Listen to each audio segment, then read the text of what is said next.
কিরে হায়নাদের দল এখনও মুখ তুলে ছুটে ছুটে আসবি? হ্যাঁ, এখনও ছুটে ছুটে আসছে, বড় বড় বক্তৃতা মারছে। এখনও বেরোচ্ছে মুখ থেকে ভয়েস। লজ্জা শরমে সব মাথা খেয়ে বসেছে। কিছু বলার আছে? কিছু বলার নেই এদের কিচ্ছু, এদের জীবনেও লজ্জা শরম হবে না। ঝিমি যে কমিউনিটি পোস্টের মাধ্যমে যে জুতো পেটাটা করলো, সবার মুখোশ টেনে বার করে দিল, তারপরেও এদের লজ্জা নেই। একটা ছেলেকে কিভাবে বিনা কারণে ফাঁসাচ্ছে সেটা আজকে সমস্ত দর্শকের সামনে প্রকাশ পেয়ে গেল। সমস্ত দর্শক আজকে বুঝে গেছে যে একটা ছেলেকে কিভাবে বিনা কারণে ফাঁসাচ্ছে। হ্যাঁ, আমি মানছি ওর অনেক দোষ আছে, রিতমের অনেক দোষ আছে। ঝিমি সাধু নয়, দুটো ফ্যামিলিকেই আমি পছন্দ করি না, সোজা কথা। না আমি ঝিমির ফ্যামিলি পছন্দ করি, না আমি রিতমের ফ্যামিলি পছন্দ করি। দুটো ফ্যামিলি হচ্ছে পাল্টিবাজ, দুটো ফ্যামিলি হচ্ছে ক্যাজরা পার্টি। এরা শুধু ক্যাজরা করতেই জানে, আর কিচ্ছু জানে না। তো এই দুটো ফ্যামিলিকে, দুজনকে আমি কোনো ফ্যামিলিকে আমি পছন্দ করি না, যেটা একদম বাস্তব কথা। কিন্তু অন্যায় করলে শাস্তি ঠিক আছে, কিন্তু বিনা কারণে যদি কাউকে ফাঁসানো হয় সেটা তো মেনে নেওয়া যাবে না। সেটা যদি ঝিমিকেও বিনা কারণে ফাঁসায় সেখানেও কিন্তু মেনে নেবো না। আর এদিকে রিতমকেও যদি বিনা কারণে ফাঁসায় সেটাতেও কিন্তু মেনে নেবো না। যতই বড় বড় ডায়লগবাজি হোক না কেন, যতই বড় বড় বক্তারি মারার লোক আসুক না কেন, সব হায়নাগুলোর কীভাবে রিতমকে ফাঁসালো কিনা ঝিমির চ্যানেল রিতম ডিলিট করিয়ে দিয়েছে। আজকে পুরোটা সবার সামনে প্রকাশ পেল। আজকে সমস্ত দর্শক জানতে পারলো যে পুরো ব্যাপারটা সাজানো হয়েছে, পুরো ব্যাপারটা মিথ্যেভাবে রিতমের ঘাড়ে দোষ চাপানো হয়েছে, যেখানে রিতমের কোনো দোষই নেই। এইভাবে এরা বিনা কারণে আরও কত মানুষকে এরা ফাঁসাচ্ছে বিনা কারণে, শুধুমাত্র মানে নিজেরা নোংরামো করে বেড়াবে, আর কেউ যেন সেই নোংরার প্রতিবাদ করতে না পারে, সেই নোংরামোর প্রতিবাদ করতে যেন কেউ না পারে। যে প্রতিবাদ করতে আসবে তাকে ওই যে একটা ক্ষমতা আছে, ওইসব জায়গায় যুক্ত আছে, ক্ষমতার অপব্যবহার করে সবকটাকে ফাঁসিয়ে সবকটার নামে কেস করব। কিছু হলেই কেস করে দাও। কেস একবারে মানে কি বলবো, শুধু কেস ওরা একাই করতে পারে, আর অন্য পক্ষ থেকে কেউ কোনো কেস করতে পারে না। তাই তো এইটুকু বিশ্বাস ওদের একবারে মানে শিরোধার্য হয়ে আছে যে শুধু আমরাই কেস করে যাব, আমার হাত বড় বড় জায়গায় আমার রয়েছে। তাই আমি শুধু সবাইকে 2-4 জন হায়নার দলকে নিয়ে সঙ্গে এনে একটা গোষ্ঠী করে শুধু সবার মুখ বন্ধ করে যাব, আর এরা শুধু নোংরামো করে যাবে। এই কটা হায়না শুধু নোংরামো করে যাবে, এটাই শুধু চিন্তাভাবনা। হ্যাঁ, আর এদের খাওয়াতে শুধু খেয়ে যাব। শুধু এই যে রিতমের নামে এই যে ভিডিও ডিলিট করেছে, ঝিমির ভিডিও ডিলিট করিয়েছে, এই কথা বলে বলে এরা কম ভিউজ নিয়েছে। কী হারে ভিউজ নিয়েছে, হাজার ভিউজ নিয়েছে মিথ্যে কথা বলে বলে। আর প্রত্যেকটা ব্যাপারে মিথ্যে কথা বলে বলে সমানে ভিউজ নিচ্ছে।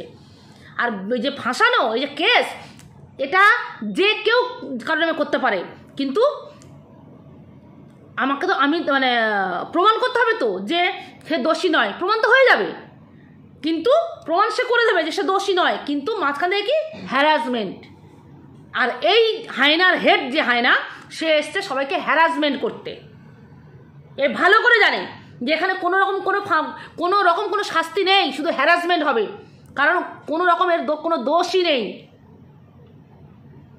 ঠিক আছে, যেহেতু ভিডিও পারপাস আছে, ভিডিও দেখাক, সমস্ত প্রশাসন ভিডিও দেখে বলুক, আর ওদের ভিডিও দেখে বলুক যে কার কি দোষ, সেটা ভালো করেই এরা জানে। এই হায়না দলগুলো সব জানে, কিন্তু মাঝখান থেকে এই হায়নার হেড লিস্টে যে আছে সে সবাইকে ফাঁসিয়ে মানে মিথ্যে ফাঁসিয়ে কেস করে দিয়ে শুধু একটু হ্যারাসমেন্ট করাবে।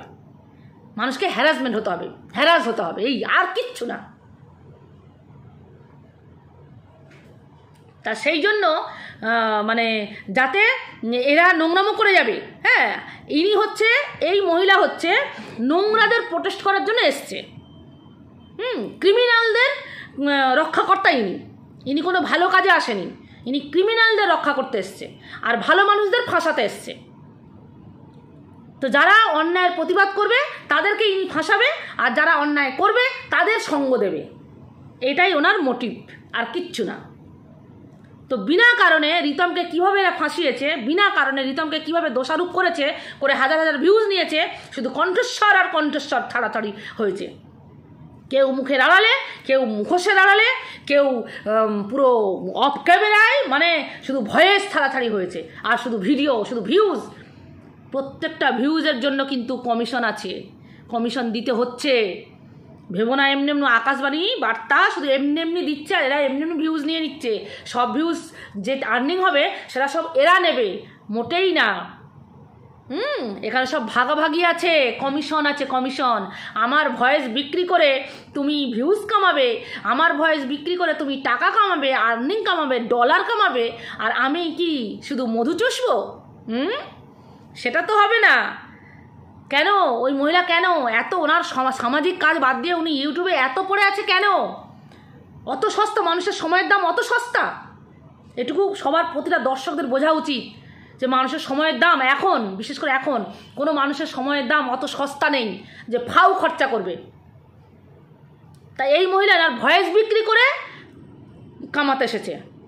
প্রত্যেককে ভয়েস, সব চ্যানেলে সব ভয়েস ছেড়ে দিল, সব ভয়েস বিক্রি হলো, ভিউজ কামালো, আর্নিং এলো, ডলার ঢুকলো, দাও কত দাও, কমিশন দাও, কমিশন দাও। এটাই ওনার টার্গেট, এখান থেকে ইনকাম। নাহলে অত সস্তা, মানুষের অত সময় ফাউ কাজে ব্যস্ত, মানে ব্যয় করব? পাগল নাকি? পাগল? তো প্রত্যেকটা মানুষ আরও বুঝে যাবে, আরও যে এরা মানুষকে কিভাবে ফাঁসাচ্ছে বিনা কারণে, আরও বুঝে যাবে মানুষ, আরও সব বেরোবে। শুধু অপেক্ষা করো যে কীভাবে এরা ক্ষমতার অপব্যবহার করছে। মানে এই মানুষটা যে হায়নার হেডলিস্টে যে মহিলা আছে, কিভাবে তার ক্ষমতার অপব্যবহার করছে সেটা প্রত্যেকে জানতে পারছো, আর পেরে যাবে আরও। রিমি মানে ঝিমি সবার মুখে জুতো পেটা করে সবার মুখোশ টেনে ছিঁড়ে খুলে দিয়েছে, তবু এদের লাজ লজ্জা কিচ্ছু নেই। এরা তবু মুখ তুলে, মুখ উঁচিয়ে উঁচিয়ে কথা বলতে আসছে, কিন্তু এটা তো সবার পক্ষে সম্ভব না। সেই কারণে আমরা ভদ্র, কারণ এই লাইনে সত্যি কথা বলতে কি কোনো ভদ্র মানুষ টিকতে পারবে না, কোনো ভদ্র মানুষ টিকতে পারবে না যাদের গায়ে মানুষের চামড়া আছে। আর যারা হচ্ছে এই হায়নার দল, হায়না যাদের গায়ে গন্ডারের চামড়া, যারা নোংরা, তারা একমাত্র এখানে বুক ফুলিয়ে ভিডিও করে যাবে আর ভিউজ কামিয়ে যাবে। এই আমাদের মতো কোনো ভদ্র মানুষ এখানটায় টিকতে পারবে না, কারণ আমাদের মান সম্মান সমাজ সব কিছু নিয়ে আমাদের চলতে হয়।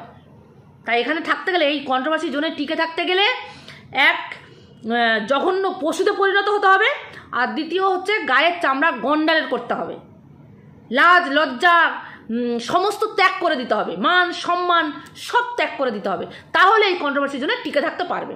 কিন্তু সেটা আমাদের দ্বারা সম্ভব নয়, কারণ এখনও এতদিন পর্যন্ত বুঝে গেছি যে এই কন্ট্রোভার্সি জোনটা শুধুমাত্র নোংরাদের জন্য, কোনো ভদ্রদের জন্য নয়।